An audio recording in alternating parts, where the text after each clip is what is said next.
জীবনে তো বহুত ভিডিও দেখছেন, এরকম ভিডিও মনে হয় কমই দেখছেন। ভিডিওটি দেখলেই বুঝতে পারবেন। আমার স্বামী এটাও খাবে না। এগুলো কি? এগুলো কোনো কিছু আমার স্বামী খাবে না। খালি আমার স্বামী বেকার দেখে আমার স্বামীর জন্য ডাল রান্না করছেন, এগুলো আমি বুঝি না। ঠিক আছে, মেয়ে জামাই বড়টার জন্য সবসময় ভালো ভালো রান্না করেন। বলবো না আপনি সবসময় আমার স্বামীকে ছোট করে কথা বলেন। তোমার জামাই ডাল খাওয়ার যোগ্য। যাবো না, আপনার বাড়িতে থাকবো না। আম্মু কি রান্না করতেছেন? এত সুন্দর গান। গরুর মাংস রান্না করতেছি, আরো অনেক কিছু রান্না করছি। এত আয়োজন কেন? আজকে তো দুলাভাই আসবে, তো এই জন্য। ও দুলাভাই আসবে, ঠিক আছে, আজকে তো মজা করে খাবো তাহলে একসাথে। হ্যাঁ তাহলে আমি যাচ্ছি, টেবিলে প্লেট দিয়ে দিই। হ্যাঁ ঠিক আছে, যাও। আম্মু আজকে তো আকিব আসবে, কি রান্না করতেছেন? কালকে তো বাজার টাজার করি, সব টাকা শেষ হয়ে গেছে। আজকে শুধু আলু ভর্তা আর ডাল করতেছি।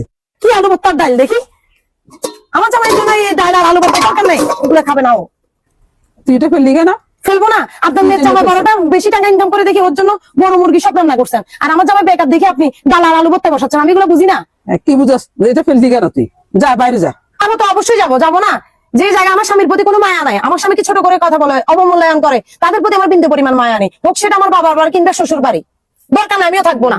ও যাওয়ার আগে আরেকটা কথা বলি, এভাবে করি যদি স্বামীরাও তার বোর জন্য প্রতিবাদ করে তার বাবার বাড়িতে, তার মার সাথে, তাহলে কোনো মেয়ে আর শ্বশুর বাড়িতে কান্নাকাটি করতে হবে না। কিন্তু মেয়েরা ঠিকই স্বামীর সম্মানের জন্য লড়াই করে, কিন্তু স্বামীরা লড়াই করে না।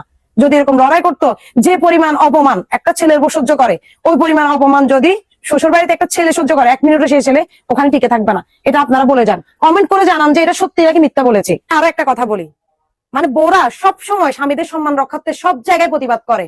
যেখানে স্বামীর সম্মান নাই ওখানে বোরা যায়ও না, কিন্তু স্বামীরা ওইটা করে না। স্বামীরা যদি ওইটা করতো, একটা বোর সম্মান রক্ষা করতো, প্রথমে তার মাকে ঠিক করতো। শ্বশুর বাড়িতে একটা বউকে তুলে নেওয়ার আগে তার মাকে ঠিক করতো, তাহলে কোনো মেয়ে আর পৃথিবীতে কষ্ট পেয়ে কান্না করতে হতো না। দিন রাত 24 ঘন্টা ওরা কান্না করে, স্বামীর সম্মান রক্ষার্থে ওখানে ওরা চুপ করে বসে থাকে, তারপরও তাদের মার সাথে প্রতিবাদ করে না। কিন্তু দেখেন, আজকে আমার স্বামীকে ছোট করা হয়েছে দেখে আমি এখান থেকে চলে যাচ্ছি। আমি আর কখনো আমার বাবার বাড়িতে আসবো না, যতদিন না আমার স্বামী কোন সম্মান এখানে যদি ওরা না দেয়।